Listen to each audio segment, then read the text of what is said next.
Always dreamed to be here. Now that I'm here, I don't expect to play for any other team. Now it's just about winning. So just trying to get that done, and just to hear, obviously, as you say, in the front office, looking forward to an extension. So when that time comes, it'll happen. The Dallas Cowboys have a huge decision to make, and based off of how they handled this decision, we'll get an idea of what their future is going to look like. Because if they handle this properly, then they could set themselves up to be in contention for the foreseeable future. You handle this improperly, they're probably gonna have to kiss a few of their key pieces goodbye. So before we get to the content, man, we're giving away $1,000 to 5 subscribers that turn on our notifications on this channel again. Winner will be announced on the community tab as always. And now that we got all that out of the way, break!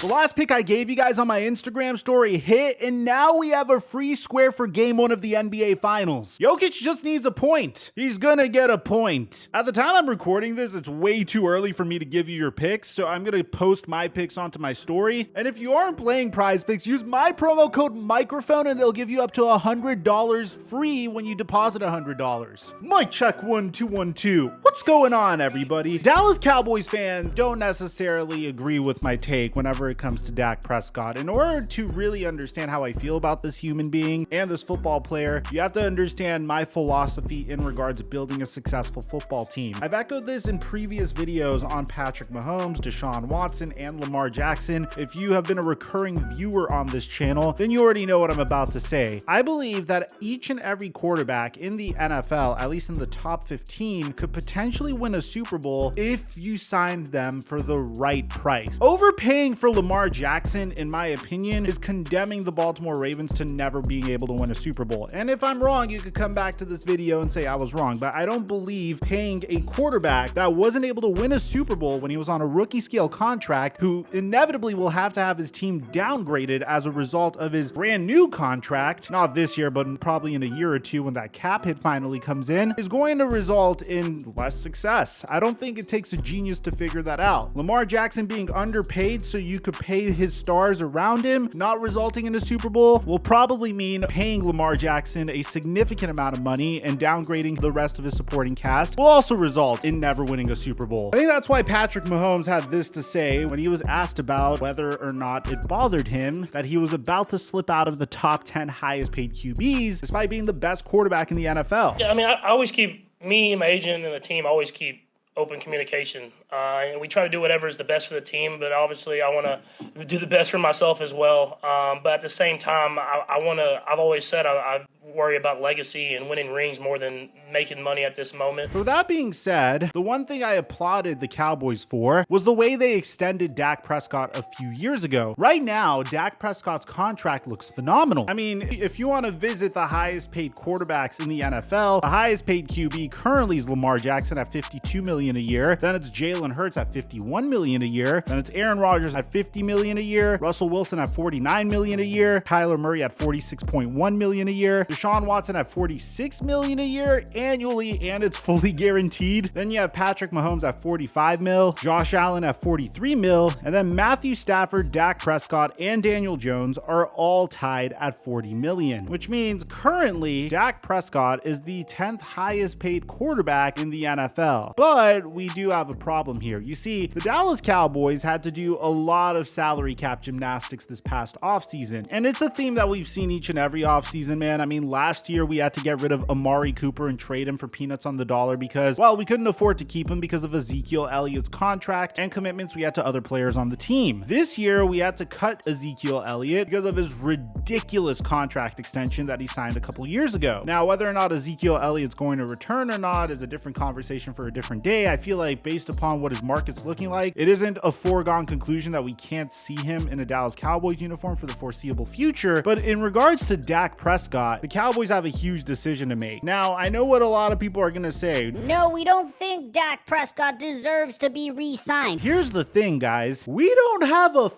choice. Yeah, it's crazy, isn't it? Dak Prescott has the Dallas Cowboys by the balls as a result of the recent restructuring of his contract. You see, because of his off-season contract restructuring, Dak Prescott's cap figure in 2024 is going to jump from $26.8 million to $59.5 million in 2024. Man, that's awfully convenient. The good news is there aren't any franchise cornerstones that are set to be free agents in 2024. I mean, there's Tony Pollard. I guess you could say Stephon Gilmore, but he's going to be 34 and a half by that point. I don't think he's going to be commanding the same type of salary. And then you have good role players like Malik Hooker. Maybe Dorrance Armstrong is going to command a huge payday based upon how his season goes. Maybe Dante Fowler will as well. You don't know. But if you take a look at the Dallas Cowboys cap hits for 2024, they have Dak Prescott, who is set to be $59.45 million. Then you have Zach Martin, who's at $23.3 million. DeMarcus Lawrence, who's at $20 million. And then comes the question of extending CeeDee Lamb. So that's the beauty of this. We have significantly more cap space this year, which explains why we were able to make trades for players like Brandon Cooks, although we did also get some help in regards to Brandon Cooks' contract from the Houston Texans. And the same could be said about Stephon Gilmore. We got some help in paying his contract as well. But on the flip side, the Cowboys are looking at the possibility of being significantly more limited next year, unless if they extend Dak Prescott. It's either you extend Dak Prescott or you need to sit down and have a really bad season with him under center is pretty much the choices that they have at this point. According to this Cowboys Wire article, even with the expected cap growth in 2024, Dallas can't afford to dedicate nearly $60 million to one player. And with $36.46 million already pushed to the void season of 2025, they can't afford to cut bait or push money any deeper without adding additional years, aka re-signing or an extension. Now, the Cowboys mentioned at the beginning of the offseason that they plan on extending Dak Prescott, but planning on extending Dak Prescott isn't enough. Now, I know what Cowboy fans are thinking, but Mike, Dak Prescott stinks. Look, I don't want to get into this whole conversation about whether or not Dak Prescott is good enough to be the Cowboys quarterback, because the fact of the matter remains that you could be a team that is starting Baker Mayfield at your quarterback position. You could be a team that is starting Desmond Ridder at your QB position. At the end of the day, I feel like Dak Prescott is the type of quarterback where if you put good weapons around him, both on offense and defense, he'll get the job done. And I feel like the Cowboys really did that this offseason via the additions of Brandon Cooks and also adding Stephon Gilmore to the defense. If there's one thing I noticed in the final game of the Cowboys season last year, it was the fact that Dak didn't really have any weapons aside from CeeDee Lamb once Tony Pollard got injured in the game versus the 49ers.